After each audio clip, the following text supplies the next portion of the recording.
Kita lihat untuk RPS-nya ya teman-teman ya, biar seperti gambaran. Kelihatan nggak teman-teman? Harapannya sih semua bisa dapat A ya. Karena mata kuliah biasa loh, kan? Sama EGC, juga beberapa universitas, beberapa kampus dia belajar super cepat, tapi nggak tahu kalau etiknya di UNES apakah dia belajar super cepat atau tidak. Hari ini kita akan belajar konsep super cepat, konsepnya dulu. Kemudian langkah-langkahnya kita akan pelajari di pertemuan berikutnya. Nanti saya minta teman-teman install aplikasi namanya C-Survey. Atau filenya langsung saya kirim saja? Ya, kalau C-Survey ini kan open source, jadi dia gratis, jadi bisa saya kirim. Kalau SPSS kan aslinya kan bayar ya. Nah, kemudian kalau misalnya dosen nyaranin download aja, beli di Shopee, itu nanti melanggar etika akademik. Jadi dulu teman-teman dapat SPSS dari mana? YouTube. Ya. Tapi nggak pernah disaranin nggak? Kamu download aja di sini atau nggak malah pakai cracknya gitu? Enggak ya. Ya nanti takutnya kena pelanggaran etika akademik. Jadi entah dari manapun yang penting pas praktek ada gitu kan. Sama saya juga gitu. Saya kan dosen K3, disuruh ngajar manajemen data kesehatan, saya butuh SPSS. Kalau saya nge-crack melanggar akademik, akhirnya ada orang lain yang membantu saya. Itu ada bilang saya. Jadi saya ingat kan orang saya juga ada. Oke, kemudian pertemuan ketiga kita akan diskusi mengenai populasi sampel dan teknik sampling. Teman-teman banget ya. Tapi nanti kita akan belajar untuk konsep survei cepat. Tidak seribet penelitian pada umumnya. Oke. Kemudian besar sampel, nanti juga kita akan belajar bagaimana aturannya kalau di survei cepat. Ya, cluster, 2 tahap, bagaimana cara menentukan clusternya, bagaimana cara menentukan untuk sampel di tiap cluster, cara ngacaknya seperti apa. Nanti kita akan gunakan aplikasi namanya C-Survey. Nanti saya kirim ke format aplikasinya. Kemudian kita akan mulai penyusunan instrumen survei cepat. Sama kita itu kayak akan melakukan survei tapi secara cepat. Jadi kita tetap butuh instrumen. Ya, nanti kita akan susun, entah nanti kita mau pakai kuesioner atau mungkin online kuesionernya kita bisa bikin. Ada beberapa macam untuk membuat instrumen kan. Bisa yang manual, pakai kertas ya. Kemudian pakai apa lagi? Google Form. Betul. Kemudian bisa lagi pakai namanya ada Kobo Turbo. Pernah pakai Kobo? Nah itu nanti Pak Lukman yang mau ngajarin gitu. Pas saya tanya apa itu biasanya? Oke, kemudian setelah itu nanti setelah penyusunan instrumen nanti kita ada analisis data untuk pembobotan klaster dan sebagainya. Kemudian UTS, nanti UTS-nya kita praktek saja ya teman-teman ya. Daripada menjawab pertanyaan teori, kita praktek langsung. Kemudian baru masuk ke Kobo yang akan diisi oleh Pak Lukman sama lembar Merdeka.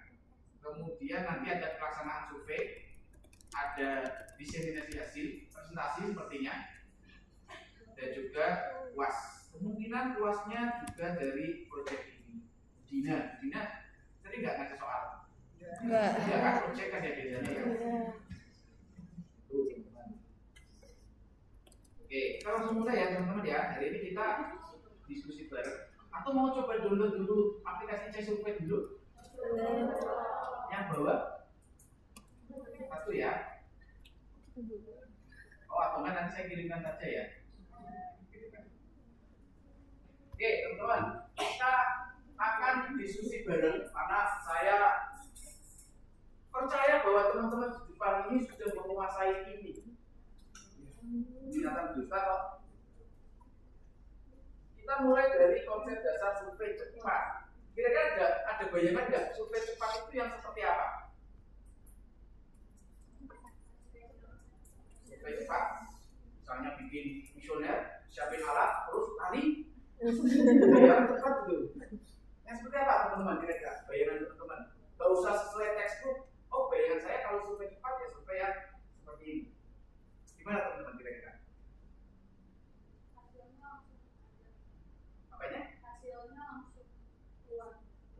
hasilnya langsung keluar. Kita survei, terus langsung keluar hasilnya. Kita simpan dulu. Ada pendapat lain? Setuju? Survei cepat hasilnya langsung keluar saat itu juga? Kita pelajari.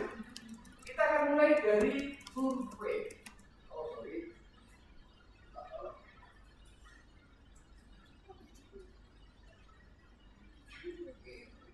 Maaf kalau saya agak serak ya teman-teman, karena kemarin habis teriak-teriak ngajarin KU pendidikan agama. Masukannya debat gara-gara ada yang percaya kalau ke makam itu boleh, ada yang bilang nggak boleh. Debat mati-mati. Nggak apa-apa, nanti kan. Oke, jadi suara saya agak serak kalau kemarin habis teriak-teriak. Oke, ini adalah survei. Ini riset dengan memberi batas yang jelas atas data penyelidikan dan peninjauan. Survei pasti ada aturannya ya, teman-teman ya. Bagaimana cara kita menentukan populasi, menentukan sampel, bikin instrumen, sebelum kita turun instrumennya diapain, ya kan? Kemudian diujikan, setelah itu dapat datanya mau dikit, mau seperti apa dan sebagainya. Itu ada aturannya ya. Memang seperti itu. Survei menggunakan berbagai metode dalam proses pengumpulan data. Ada banyak cara yang teman-teman lakukan juga pasti bermacam-macam. Mungkin kalau yang cara saya bilang itu juga enggak ya. Cara yang biasanya pakai kuesioner. Misalnya kita dapat sampelnya ada 300. Biasanya kita bantu teman-teman ya kan. Ini saya lagi skripsinya. Respondennya ada 300 orang, bagi 10 orang, 1 orang dapat berapa? 30, mereka nyebar. Ada juga yang simple, saya sebar aja, itu kayaknya dikirim. Bagi macam cara itu ada kelebihan dan kekurangan. Itu kalau tadi kita minta orang untuk ketemu kuesioner wawancara akan lebih tertata. Banyak juga peneliti yang langsung membuat pakai Google. Oh, disebar. Yang ngisi belum tentu target respondennya. Misalnya targetnya adalah ibu hamil. Karena kita mau meneliti hubungan antara kehamilan dengan kejadian preeklampsi. Biasanya kan biar orang-orang pada ngisi, itu ngisi apa? Ayo. Bagi yang berpartisipasi akan mendapatkan bukti 100 untuk 10 orang, benar ya?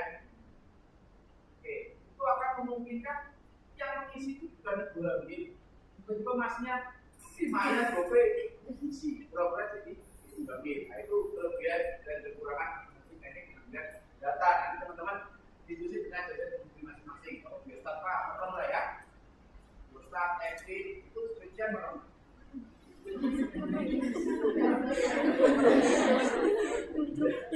Oke, kemudian konten analisis, kita menganalisa dari sebuah konten. Kemudian interview, biasanya untuk penelitian kuantitatif itu direkam. Saya pernah ikut penelitian teman saya. Kamu bawa apa? Rekaman ternyata itu kayak konten buat rekaman. Waktu itu dia belajar, emang harus direkam ya. Dia harus ngomong kayak si respondennya ngomong apa, itu yang direkamkan, makanya direkam seperti alat. Kemudian observasi. Nah, observasi ini biasanya pengambilan data yang banyak dilakukan oleh teman-teman. Saya dulu waktu penelitian S2 itu saya juga ada observasinya. Jadi saya menggunakan tools. Instrumen saya itu adalah sebuah tools yang sudah baku. Nah kan, kalau toolsnya sudah baku, tidak pakai. Cara pengambilan sampelnya saya tidak nanyain respondennya, tapi saya observasi. Saya waktu penelitian tesis S2, saya meneliti mengenai tingkat risiko pajanan dermal insektisida pada pengendali hama, teknisi pengendali hama. Ini sudah ada toolsnya, saya tinggal lihat pekerjanya. Dia misalnya nyemprot dia kecipratan dahinya. Nanti saya checklist dahi kecipratan. Oh, rumahnya pernah, saya checklist dan sebagainya. Nanti kita masukkan toolsnya, sudah keluar metriknya. Oh, dari semua pekerjaan ternyata risiko dia risiko tinggi. Kalau risiko tinggi harus diapain? mirip-mirip kayak penelitian di sini. Kalau teman-teman besar pasti enggak ya, yang betul ini. Oke, kapan sih survei dilakukan? Nah, ini sebagai contoh saja gambaran. Misalnya pengen melakukan generalisasi, melihat kebiasaan masyarakat Jogja dalam mengkonsumsi media, kita perlu survei. Kemudian ingin menggambarkan bagaimana suatu kelompok masyarakat menggunakan media, tanggapan masyarakat terhadap tayangan, kekerasan di TV dan sebagainya, kita menggunakan survei juga. Survei ya teman-teman ya. Kita ingin mengetahui sesuatu, kita perlu menggunakan survei. Kemudian ingin melihat tren kelas menengah di Indonesia menggunakan media dibandingkan dengan kelas sosialnya, ini juga kita bisa menggunakan survei. Ini survei teman-teman. Lalu apa bedanya dengan survei cepat? Kita langsung masuk ke survei juga digunakan kalau ingin melihat hubungan antar variabel ini yang nantinya akan terlakukan. Jadi apa ada yang mau jalur lain? Selain skripsi ada nggak sih? Ada ya? Membuat prototipe ya? Tidak, publikasi kan tetap penelitian kan? Kirain ada menciptakan robot itu. Ya, nanti akan teman-teman hadapi, teman-teman dosta. Nah, kapan sih dilakukan survei cepat? Nanti teman-teman yang di Biostat akan banyak bekerja di sektor kesehatan yang berkaitan dengan data. Saingan kita itu tahu nggak siapa? Statistika. Jurusan statistik, betul? Ya, jurusan statistik. Tapi nggak usah khawatir. Mereka misalnya belajar statistik murni, kita kan belajar statistik kesehatan, statistik. Dia nanti walaupun sama-sama mengukur, sama-sama penelitian, tapi penelitiannya bisa jadi beda. Kita meneliti yang berkaitan dengan kesehatan, mereka meneliti hal lain. Lakukan survei dengan cepat. Karena apa? Yang pertama, survei itu butuh biaya. Itu lihat, teman. Apalagi kalau areanya luas. Sekabupaten, luas nggak? Luas ya. Seprovinsi. Kalau kita harus mensurvei provinsi, waktu yang dibutuhkan lama, biayanya besar, tenaganya juga besar, prosedurnya rumit. Nah, survei ini yang nanti dilakukan oleh teman-teman vertikal studies. Kemudian, kenapa kok kita pakai survei cepat? Ternyata informasinya dibutuhkan segera, kayak tadi kata Mbaknya, tapi bukan sakit juga ya Mbak. Survei terus langsung keluar, dibutuhkan segera, nanti ada timeline-nya. Misalnya, tiba-tiba Pak Prabowo ingin minta data efektivitas program makan bergizi gratis. Apa nggak mumet? Efektif apa tidak? Nah, itu bisa dilakukan dengan survei cepat. Hasilnya nanti bisa lebih cepat. Nanti kita belajar untuk langkah-langkah. Jadi karena biaya survei itu besar, waktunya besar, tenaga yang dibutuhkan besar, kemudian juga skalanya luas, makanya kita perlu kembangkan adanya metode yang sederhana, murah, cepat, tapi informasinya akurat dan sesuai dengan kaidah statistik. Nanti kita bantu dengan aplikasi namanya CSUP. Manual juga ada, teman-teman. Nah, nanti kita belajar juga pakai aplikasi. Akurat. Oke. Kemudian, mengapa sih pakai survei cepat? Kalau survei cepat, bahasa Inggrisnya nanti survei. Saat ini punya peran penting dalam ilmu kesehatan masyarakat, khususnya di bidang epidemiologi. Karena biasanya survei cepat ini kan untuk mengetahui kayak efektivitas program kesehatan. Jadi sebenarnya survei cepat itu banyak dipelajari oleh teman-teman di Kemdikbud. Tahu kenapa Biostat dapat ini apa kultur ya kemarin ya? Jadi mungkin ada. Oke, kemudian menurut tahun 93 survei merupakan perangkat penelitian yang murah dan cepat. Informasi yang dibutuhkan dan dihasilkan akurat dan tepat waktu. di Pak Prabowo minta pokoknya bulan depan harus ada datanya, harus ada interpretasi datanya. Gimana sih program makan siang itu kita lakukan dengan survei cepat. Digunakan untuk mengumpulkan informasi secara sistematis mengenai berbagai hal ini teman-teman yang biasanya digunakan dengan cara survei cepat.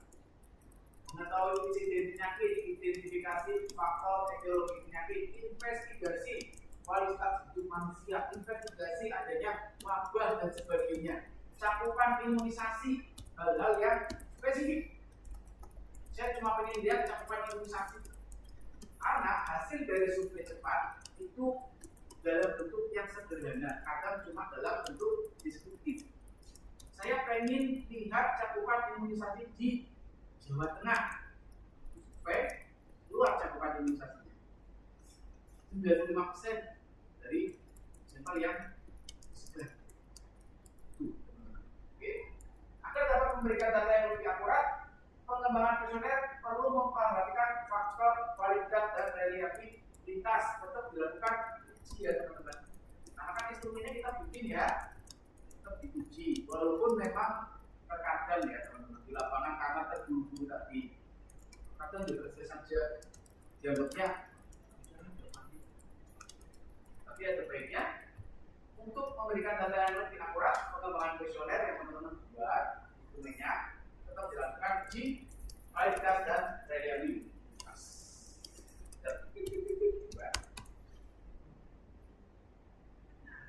Ini pengertian survei cepat. Hari ini gak banyak materinya, paling sejam selesai. Ada boleh lagi di sini? Ada. Oh, tapi hujan sih ya, sampai sore lah ya. Oke. Yang pertama tadi dijelaskan bahwa survei adalah kegiatan untuk pengumpulan informasi bagian populasi yang dapat mewakili populasi.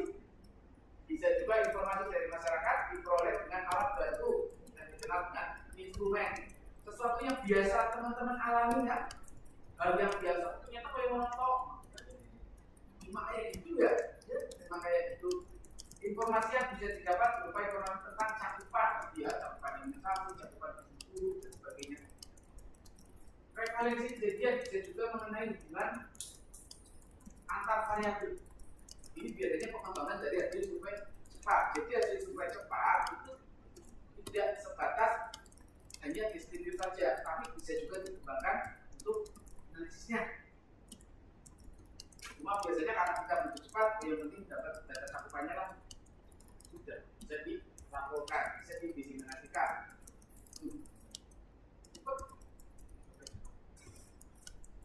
Oke, ini sejarah survei cepat teman-teman. Pertama muncul tahun 65, digunakan untuk membantu dinas kesehatan mempelajari status imunisasi balita di wilayahnya. Tahun 65. Kemudian 7 tahun kemudian ada metode sampling dan SEMA dimodifikasi oleh Henderson dan juga tentunya menjadikan informasi berbasis komunitas. Oke. Dalam survei cepat basisnya adalah community base, populasi masyarakat itu basisnya. Kemudian selanjutnya ada hasil pengembangan metode survei cepat dengan rancangan sampel cluster 2 tahap. Pernah dengar? Sampel cluster 2 tahap ini di survei cepat dikembangkan oleh WHO dulu untuk program pengembangan imunisasi. Jadi survei cepat metodenya namanya two stage cluster survey atau sampel cluster 2 tahap dikembangkan oleh WHO. Jadi misal saya ingin melakukan survei cepat mengenai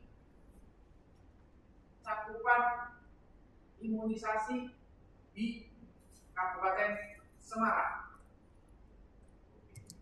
Ada populasinya? Kita tahu populasinya apa berarti? Imunisasi? Imunisasi? Imunisasi lebih lengkap? Banyak ya? Bisa bagi balita dan sebagainya. Kita sudah tahu populasinya. Two stage cluster survey, nanti populasi yang sudah kita dapatkan datanya akan kita bagi menjadi 30 cluster. Kotak-kotakin. Biasanya berdasarkan bisa kecamatan, bisa juga desa. Dibagi cluster menjadi 30. Dari setiap cluster itu akan diambil 7 sampai 10 responden. 7 sampai 10 responden. Jadi maksimal responden yang dipakai berarti berapa? 10 kali 30, 300. Dan cara untuk pengambilannya itu secara acak, tapi ada aturannya. Kita menggunakan alat bantu tadi cek survei, nanti Pak praktek saja. Ya. Jadi brainnya nggak asal-asalan datangin rumah orang nyari balikan dan sebagainya. Tapi ada caranya. Oke. Survei cepat saat ini banyak digunakan terutama di kalangan peneliti dan praktisi untuk merancang evaluasi dan mengevaluasi keberhasilan program. Biasanya kayak misalnya saya di swasta ya, sebelumnya saya di swasta. Saya pengen mengevaluasi kira-kira ya, dari program yang kita jalankan. Kita punya program sustainability environment, keberlanjutan lingkungan. Saya pengen melakukan survei. Apakah program sustainability environment ini sudah diketahui dan dipahami oleh karyawan saya? Kita bisa gunakan ini, karena tidak kita bagi menjadi 30 cluster. Satu cluster itu sampai 10 responden. Nanti ada sistemnya. Nanti kita belajar di bagian langkah-langkah untuk bantuan sektor. Kemudian setelah melalui uji coba, dapat disimpulkan bahwa metode ini layak diterapkan sebagai metode pengumpulan informasi yang berasal dari masyarakat. Population based information. Jadi basisnya itu masyarakat yang kita mintai informasi dalam survei cepat. Kalau survei yang lain belum tentu masyarakat. Jadi cuma pakai data biar, tapi ini survei cepat basisnya masyarakat. Nanti kita tanyain, misalnya kalau cakupan imunisasi, nanti kita akan tanyain ibunya, sebagainya, serumah itu. Jadi, biasanya pada tingkat kabupaten atau kota untuk survei cepat. Ini adalah jenis survei cepat, teman-teman. Jadi, memang mirip-mirip kalau sekilas itu kalau kita tidak lihat ciri-cirinya. Oh ini mah survei cepat atau bukan sih atau survei biasa? Surveillance survei yang berkelanjutan. Ciri yang pertama adalah digunakan untuk mengukur kejadian yang sering terjadi di masyarakat. Kalau yang mau diukur adalah sesuatu atau kejadian yang sering terjadi di masyarakat, itu ciri yang pertama. Kayak tadi cakupan imunisasi, cakupan program, evaluasi program, itu menggunakan survei cepat. Nanti saya uploadin di itu ya teman-teman. Elena ya di Elena. Kemudian pengambilan sampel secara klaster 2 tahap. Lagi untuk tiap kabupaten, misalnya kita akan survei cepat di sebuah provinsi. Di setiap kabupaten nanti kita akan survei dan gede kabupaten saja. Kita akan survei cepat di sebuah kabupaten. Nanti diambil 30 klaster. Dari masing-masing klaster diambil 7 sampai dengan 10 responden saja. Nanti kelihatan jumlahnya dari sampel 2 tahap ini. Oke. Kemudian yang ketiga, jumlah pertanyaan tidak banyak. Di sini mengatakan 20 sampai 30. Ada yang mengatakan cuma sampai 20 saja. Pertanyaannya tidak banyak dan juga sederhana. Bapak pernah diimunisasi, misalnya anak Bapak pernah diimunisasi. Imunisasinya apa? Sederhana. Tidak panjang-panjang, apalagi sampai kayak interview. Di survei cepat pertanyaannya sederhana. Kemudian rancangan sampel dengan memasukkan data, pengolahan dan sebagainya bisa menggunakan aplikasi untuk pemilihan sampelnya pakai namanya C-Survey. Kemudian untuk membuat instrumen dan sebagainya bisa menggunakan AV-Info. Bisa menggunakan itu, tapi kan tidak harus itu. Untuk olah data kan juga banyak.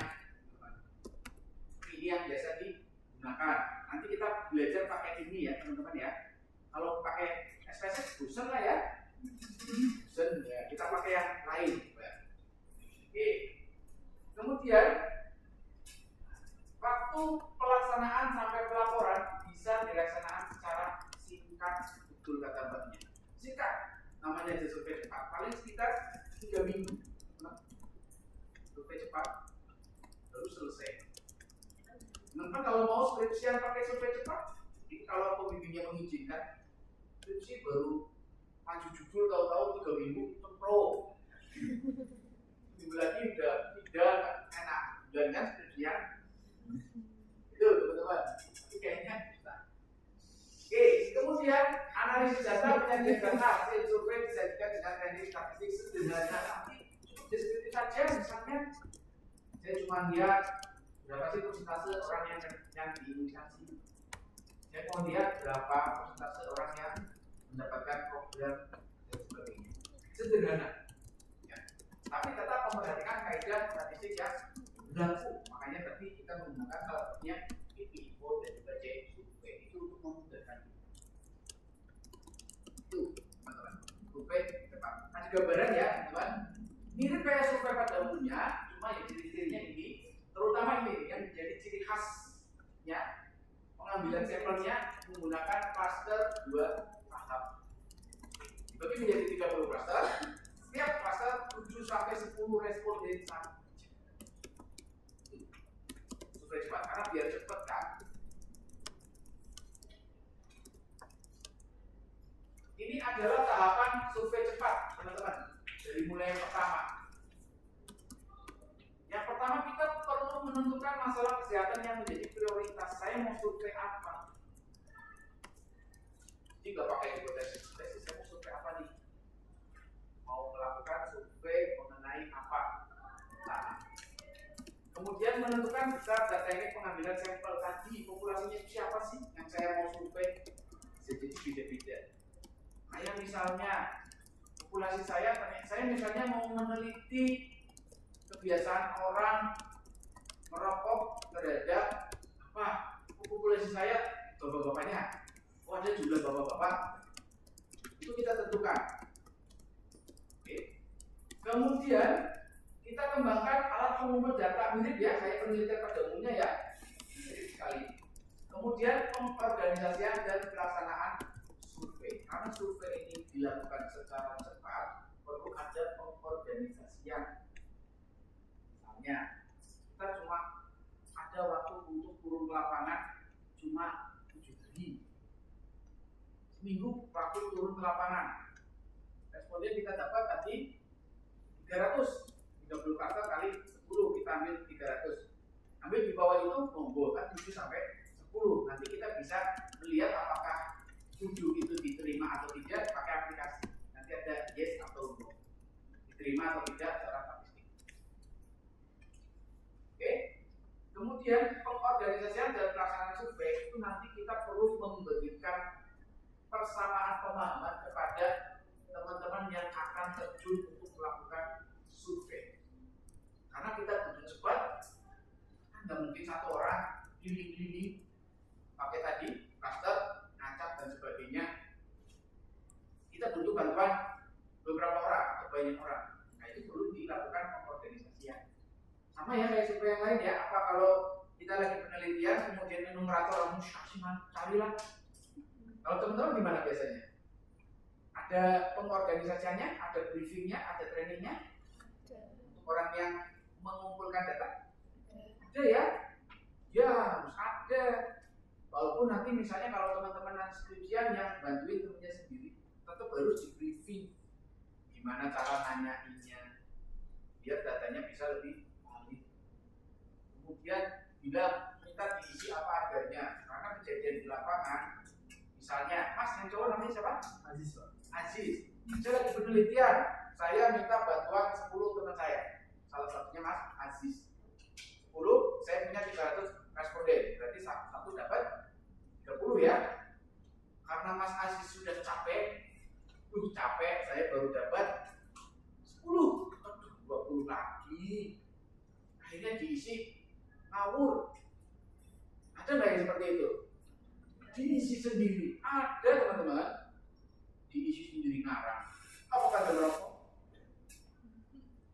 Enggak. Itu jangan sampai seperti itu. Satu, itu menyalahi secara aturan akademis.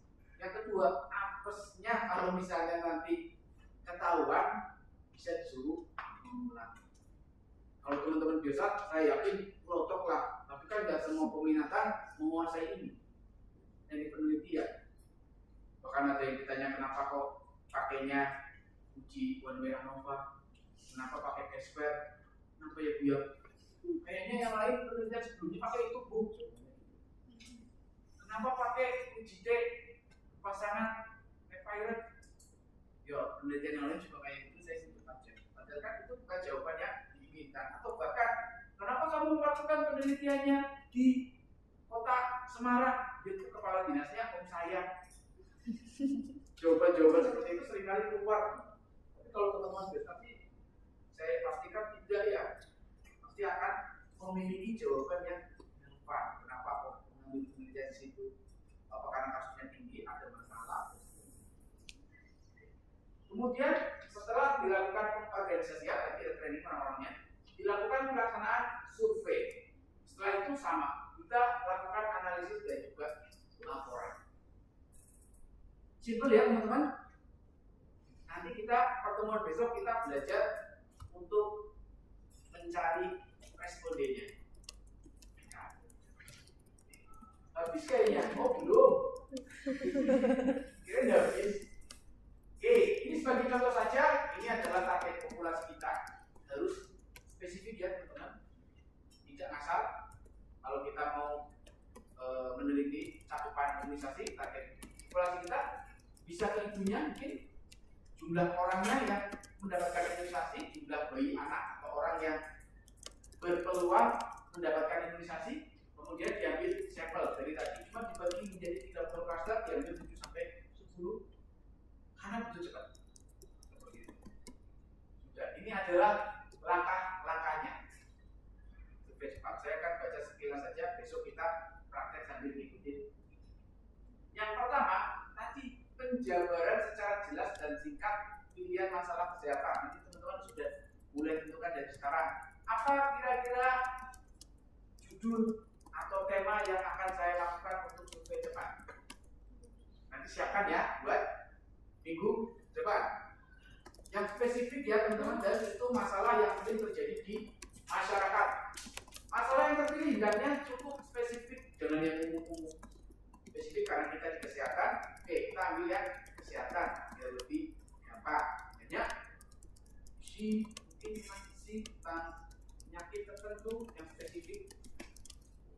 Oke, kemudian nanti kita ada penentuan populasi penelitian dan penarikan sampel, kemudian penentuan populasi sasaran, besar sampel, metode sampel dan sebagainya.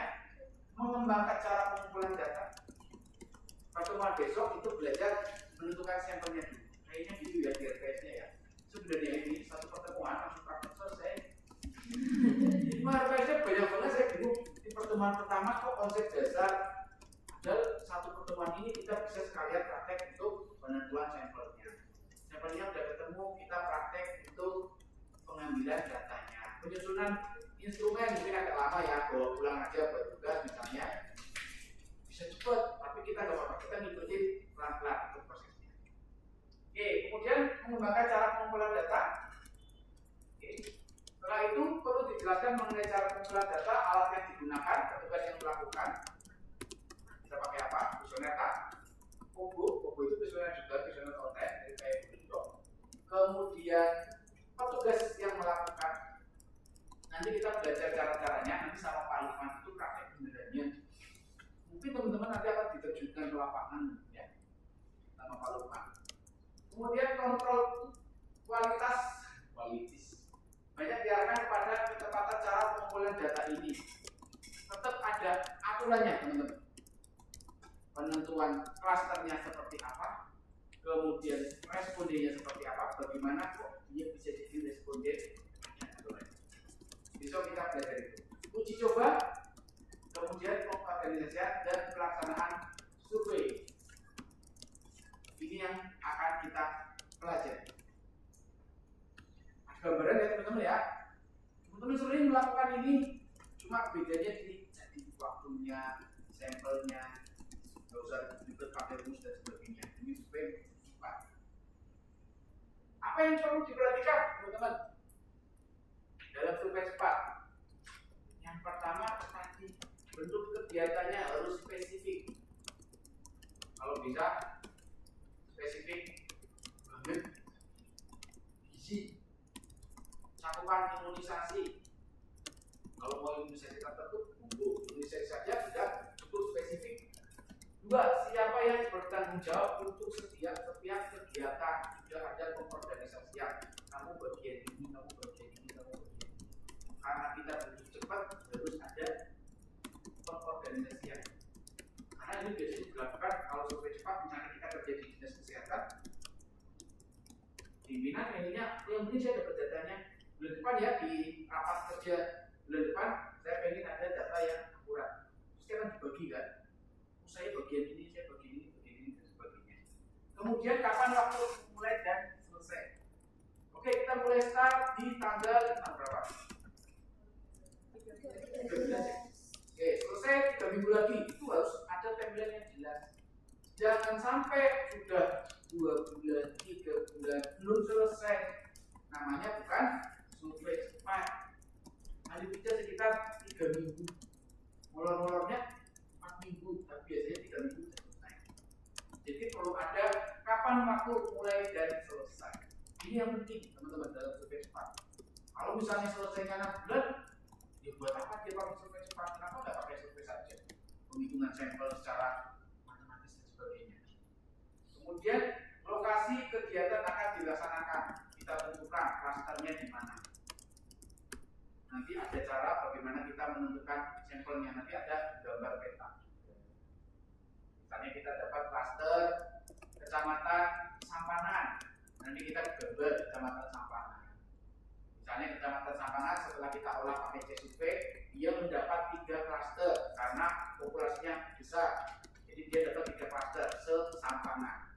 Nanti kita bisa bagi lagi menjadi 3. Misalnya berdasarkan geografis utara, tengah, selatan. Berdasarkan kepadatan penduduk yang padat banget, jarang sama padat saja. Itu nanti akan kita bagi menjadi klaster. Kemudian setelah kita bagi klasternya, misalnya kita akan mengerjakan klaster utara, kita bagi 3 misalnya utara, tengah, sama selatan. Kita akan cari tempat yang paling banyak dikunjungi oleh orang. Misal balai desa, masjid, misalnya sekolah. Ketika kita sampai sana, kita akan melakukan random. Nah, random yang pertama adalah bisa menggunakan koin dilempar. Kalau saya keluar gambar, tapi sebelum kita random kita tentukan. Kalau keluar gambar saya ke kanan, kalau keluar angka saya ke kiri, baru dilempar. Keluar gambar ke kanan. Ke kanan kita melakukan pemetaan sampai dengan batas klaster. Sepanjang jalan itu dari balai desa misalnya ke kanan kita nanti menemukan ada rumah kita ini. Dan kiri ada rumah. Ketemu perempatan. Kita harus angka untuk pertigaan. Kalau keluarnya gambar saya ke kanan, kalau keluarnya angka saya urus dilempar keluar. Kalau keluar gambar lagi berarti saya ke kanan gambar lagi sampai batas cluster dan didapatkan rumah-rumahnya ada berapa saja di gambar. Sudah selesai sampai batas cluster, nanti bisa jadi nanti rumah yang terpetakan ada 30 rumah. Padahal satu cluster kita butuh berapa? 7 sampai 10. Nah, nanti ada teknik untuk memilih dari 30 calon responden itu kita akan menentukan yang mana. Bisa pakai tadi aplikasi itu, bisa pakai Excel. Excel yang di random pernah main nggak teman-teman? Yang angka 1 sampai 30 terus di random terus teman-teman orang tentuin di mana. Nanti kita pakai aplikasi saja. Kemudian bagaimana prosedur yang akan diikuti dan sumber daya yang ada dan mungkin diperlukan untuk melaksanakan kegiatan yang direncanakan. Harus ditentukan orangnya mau berapa, kuesionernya mau pakai apa. Kalau saya bilang kuesioner salah, instrumennya mau pakai apa, pelaksanaannya mau dimulai kapan, butuh apa nih buat kesana, jalan kaki atau naik mobil dulu sampai tadi klasternya. Kemudian alat yang digunakan untuk mengacak, pakai spindle, pakai koin dilempar, pakai ini dan sebagainya.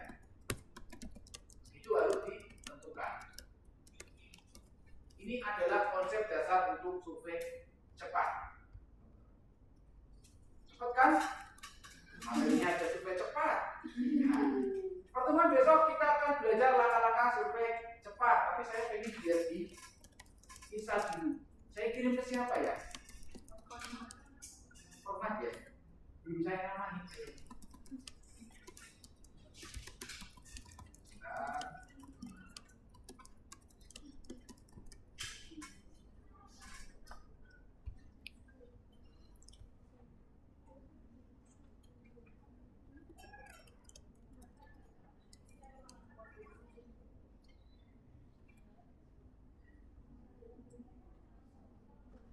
Alivia ya? Yang mana Alivia? Adil. Oh, benar ya Pak?